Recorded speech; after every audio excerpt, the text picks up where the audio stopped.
ಸ್ನೇಹಿತರೆ, Iran, Israel ಮತ್ತೆ America ಈ ಯುದ್ಧ ಸ್ಟಾರ್ಟ್ ಆಗಿ ಇವತ್ತು 6ನೇ ದಿನಕ್ಕೆ ಕಾಲಿಟ್ಟಿದೆ. ಇವತ್ತು ಗುರುವಾರ.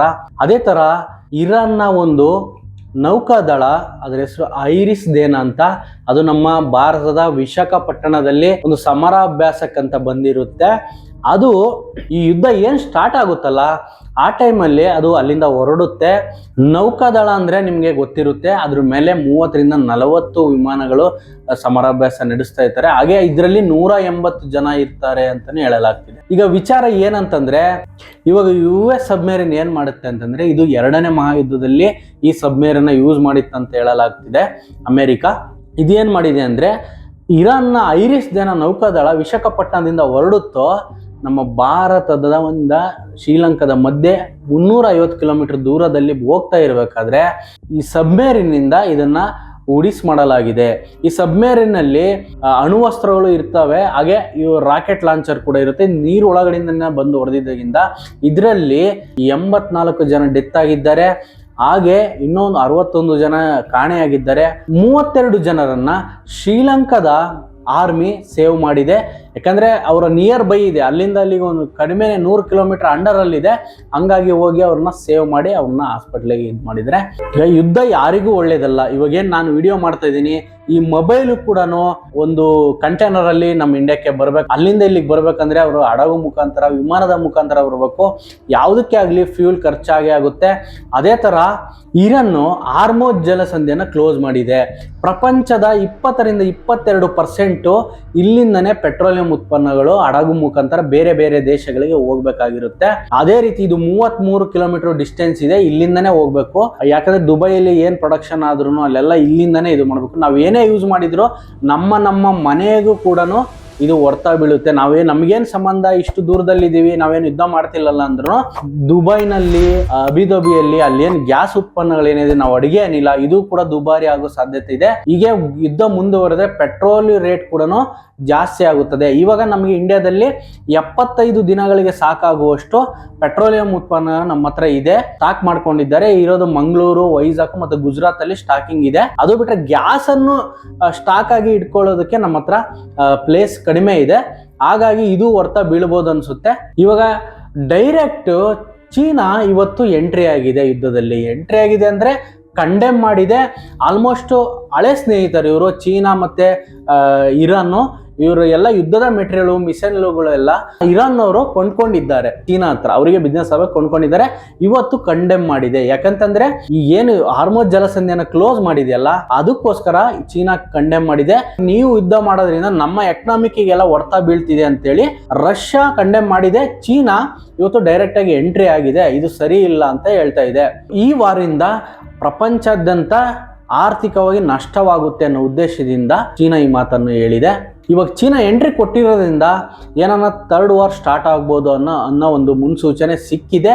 ಇವತ್ತು ಕೂಡ ಇರಾನ್ ತನ್ನ ಮಿಸೈಲ್ಗಳಿಂದ ದುಬೈ, ಕತಾರು, ಬೈರನ್ಗೆ ಕೂಡ, ಇಸ್ರೇಲ್ಗೆ ಕೂಡ ಹೊಡೆದಿದೆ. ಇವತ್ತು ಪಾಕಿಸ್ತಾನ ಮತ್ತೆ ಟರ್ಕಿಯನ್ನು ಕೂಡ ಈ ಯುದ್ಧದಲ್ಲಿ ಎಳ್ಕೊಂಡ್ ಬಂದಿದ್ದಾರೆ. ಪಾಕಿಸ್ತಾನ ಮತ್ತೆ ಏನ್ ದುಬೈ ರಾಜ ಸಲ್ಮಾನ್ ಇರ್ತಾನಲ್ಲ, ಮೊಹಮ್ಮದ್ ಸಲ್ಮಾನ್, ಇವ್ರದೊಂದು ಅಗ್ರಿಮೆಂಟ್ ಆಗಿರುತ್ತೆ. ಯಾಕಂದ್ರೆ ದುಬೈನಲ್ಲಿ ಏನಾಗಿದೆ ಅಂತಂದ್ರೆ ಅವ್ರಿಗೆ ಆರ್ಮಿ ಇಲ್ಲ. ಅವ್ರದ್ದೇನಿದ್ರು ಅಮೆರಿಕನ್ ಬೇಸಿಸ್ ಆರ್ಮಿ ಇರುತ್ತೆ. ಇವರು ಪೊಲೀಸ್ ಇದ್ದಾರಷ್ಟೇ.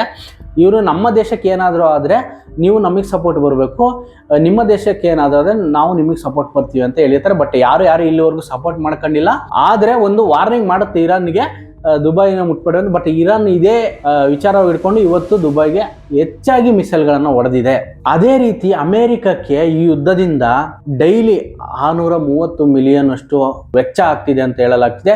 ಇದೆಲ್ಲ ಬಂದು ಅಮೆರಿಕದ ಜನರ ಮೇಲೇನೆ ಬೀಳುತ್ತೆ. ಇದೆಲ್ಲ ಏನು ಟ್ಯಾಕ್ಸ್ ಮುಖಾಂತರ ಎಲ್ಲ ಅಮೌಂಟ್ ಕಲೆಕ್ಟ್ ಆಗುತ್ತೆ. ಈ ಯುದ್ಧದಿಂದ ಅವರಿಗೆ ಹೊರ್ತಾ ಬೀಳೋದು. ಯಾವುದೇ ಯುದ್ಧ ಆದ್ರೂ ಅಲ್ಲಿನ ಜನರೇ ಟ್ಯಾಕ್ಸ್ ಕಟ್ಟಿ ಅದೇ ದುಡ್ಡಲ್ಲೇ ಯುದ್ಧಗಳು ನಡೆಯೋದು. ಇವತ್ತು ಭಾರತ ಕೂಡ ಖಮೇನಿ ಅವರ ಡೆತ್ತಿಗೆ ಕಂಡೆಮ್ ಮಾಡಿದೆ. ಈ ಯುದ್ಧದಿಂದ ಮಾತುಕತೆಯಿಂದ ಬಗೆಹರಿಸ್ಕೊಳ್ಳಿ, ಇಲ್ಲಾಂದ್ರೆ ತುಂಬಾ ಎಕನಾಮಿಕಲಿ ಎಲ್ಲದಕ್ಕೂ ತೊಂದರೆ ಆಗುತ್ತೆ ಅಂತ ಹೇಳ್ತಾ ಇದ್ದಾರೆ. ಯುದ್ಧ ಸ್ಟಾರ್ಟ್ ಆಗಿ 6 ದಿನಗಳು ಅದು ಸಾಟರ್ಡೆ ಸ್ಟಾರ್ಟ್ ಆಗಿದ್ದು ಇವತ್ತು ಅಲ್ಲೇ ಗುರುವಾರ ಇರಾನ್ನಲ್ಲಿ 1150 ಜನ ಡೆತ್ ಆಗಿದ್ದಾರೆ ಅಂತ ಹೇಳಿದ್ರೆ ಮೊನ್ನೆ ತಾನೇ 180 ಮಕ್ಕಳು ಅಂದ್ರೆ ಗರ್ಲ್ಸ್ ಸ್ಕೂಲ್ಗಳೇನಿದ್ರೆ ಅದಕ್ಕೆ ಬಂದು ಮಿಸೈಲ್ ಬಿದ್ದಿದೆ. ಯಾಕಂದ್ರೆ ಇದು ಆರ್ಮಿ ಏನು ಇರಾನ್ ಆರ್ಮಿ ಪಕ್ಕದಲ್ಲೇ ಸ್ಕೂಲ್ ಇರೋದ್ರಿಂದ ಅಲ್ಲಿ ಡೆತ್ ಆಗಿದ್ದಾರೆ ಅಂತ ಹೇಳಲಾಗ್ತದೆ. ಇದು ಎಲ್ಲ ಖಂಡಿಸುವಂತ ವಿಷಯನೇ. ಮಕ್ಕಳು ಕೂಡ ಈ ಯುದ್ಧದಲ್ಲಿ ಸಫರಿಂಗ್ ಆಗ್ತಿದ್ದಾರೆ ಅಂತ. ದೊಡ್ಡ ದೊಡ್ಡ ಒಂದು ಯುದ್ಧಗಳಿಂದ ಇವಾಗ ಸಫರ್ ಆಗ್ತಿರೋದು ಅಲ್ಲಿನ ಜನರೇ. ಇರಾನು ಯಾಕೆ ತನ್ನ ಸುತ್ತಮುತ್ತ ದೇಶಗಳಿಗೆ ಹೊಡಿತಾ ಇದೆ ಅಂತಂದ್ರೆ, ಇವರೇನು ಅಮೆರಿಕ ಬೇಸಿಸ್ಗೆ ಜಾಗ ಕೊಟ್ಟಿದ್ದಾರಲ್ಲ ಆರ್ಮಿಗೆ, ನೀವು ಇಂಡೈರೆಕ್ಟ್ ಆಗಿ ಅಮೆರಿಕಾಗೆ ನೀವು ಸಪೋರ್ಟ್ ಮಾಡ್ತಿದ್ದೀರಾ ಅನ್ನೋ ಉದ್ದೇಶಕ್ಕೋಸ್ಕರನೇ ಇರಾನ್ ಕೂಡ ಎಲ್ಲ ಅಕ್ಕಪಕ್ಕ ದೇಶಗಳಿಗೆಲ್ಲ ತನ್ನ ಮಿಸೈಲ್ಗಳನ್ನು ಬಿಟ್ಟು ಹೊಡೆದಾಗ್ತಾ ಇದೆ. ಆಮೇಲೆ ಇದು ಡೈರೆಕ್ಟ್ ಆಗಿ ಅಮೆರಿಕಕ್ಕೆ ಹೊಡೆಯಕ್ಕೆ ಆಗ್ತಾ ಇಲ್ಲ. ಕಾರಣ ಇದು 12,000 ಕಿಲೋಮೀಟರ್ ದೂರದಲ್ಲಿದೆ. ಅಷ್ಟು ಟೆಕ್ನಾಲಜಿ ಕೂಡ ಇಲ್ಲ. ಇವ್ರು ಏನಿದ್ರೆ ಇಸ್ರೇಲ್ ವರ್ಗೂ ಮುಟ್ಟಕ್ಕಂತ ಒಂದು ಕೆಪಾಸಿಟಿ ಇದೆ ಅಷ್ಟೇ. ಒಂದು 2,000-3,000 ಕಿಲೋಮೀಟರ್ ದೂರದಷ್ಟು ಆ ರೌಂಡಿಗೆ ಬರ್ತಕ್ಕಂಥ ಎಲ್ಲದನ್ನು ಹೊಡಿತಿದ್ದಾರೆ. ಹಾರ್ಮುಜ್ ಜಲಸಂಧಿ ಇರಾನ್ ಕ್ಲೋಸ್ ಮಾಡಿದ್ರಿಂದ ಅಲ್ಲಿ 700ಕ್ಕೂ ಅಧಿಕವಾಗಿ ಹಡಗುಗಳು, ಏನು ಈ ಪೆಟ್ರೋಲಿಯಂ ಎತ್ಕೊಂಡ್ ಬರ್ತಕ್ಕಂಥ ಹಡಗುಗಳು ಅಲ್ಲೇ ನಿಂತಿದ್ದಾವೆ. ಚೀನಾದ ಒಂದು ಶಿಪ್ ಮಾತ್ರ ನೀವು ತಗೊಂಡು ಹೋಗ್ಬೋದು ಅಂತ ಹೇಳಿದ್ದಾರೆ. ಅವ್ರು ಚೀನಾದವ್ರು ಬಿಟ್ಟಿದ್ದಾರೆ. ಬೇರೆ ಯಾರೋ ಮಿಸ್ಕಾಡಿದ್ರು ಕೂಡ ನಿಮ್ಗೆ ಮಿಸೈಲ್ ಇಂದ ಹೊಡಿತೀವಿ ಅಂತ ಹೇಳಿದ್ರೆ ಹೊಡೆದಿದ್ದಾರೆ ಕೂಡ. ಇವತ್ತು ಹೊಡೆದಿದ್ದಾರೆ. 2 ಹಡಗುಗಳನ್ನು ಹೊಡೆದರೆ 739 ಹಡಗುಗಳು ಅಲ್ಲೇ ಸ್ಟ್ರಕ್ ಆಗಿ ನಿಂತಿದ್ದಾವೆ. ಇದರಿಂದ ನಮ್ಗೆ ಜಾಸ್ತಿ ಆದ್ರೆ ಎಲ್ಲಾ ಮೆಟೀರಿಯಲ್ಗಳು, ಪೆಟ್ರೋಲಿಯಂ ಉತ್ಪನ್ನಗಳು ಎಲ್ಲದ್ರ ಮೇಲೂ ಹೊಡೆತ ಬೀಳುತ್ತೆ. ಯಾಕಂತಂದ್ರೆ ಯಾವ್ದಾದ್ರು ಒಂದು ಮೆಟೀರಿಯಲ್ ಬರ್ಬೇಕಂದ್ರೆ ಒಂದು ಗಾಡಿಯಲ್ಲಿ ಹಾಕೊಂಡ್ ಬರ್ಬೇಕು, ಶಿಪ್ ಅಲ್ಲಿ ಹಾಕೊಂಡ್ ಬರ್ಬೇಕು, ವಿಮಾನದಲ್ಲಿ ಬರ್ಬೇಕು, ಎಲ್ಲದಕ್ಕೂ ಪೆಟ್ರೋಲೇ ಬೇಕಾಗುತ್ತದೆ.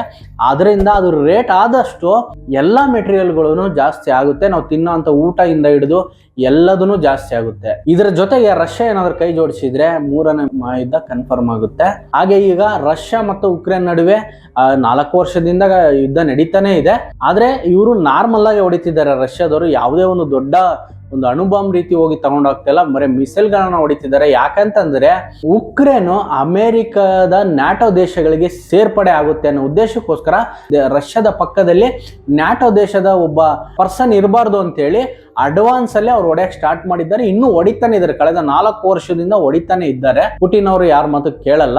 ಇನ್ನು ಅವರ ವಿಷಯಕ್ಕೆ ಅಂತ ಬಂತಂದ್ರೆ, ಚೀನಾ ರಷ್ಯಾ 2ನೇ ಮಹಾಯುದ್ಧಗಳು ಒಂದಾದ್ರು ನಮ್ಮ ಭಾರತ ಕೂಡ ಒಂದಾಗಿತ್ತು.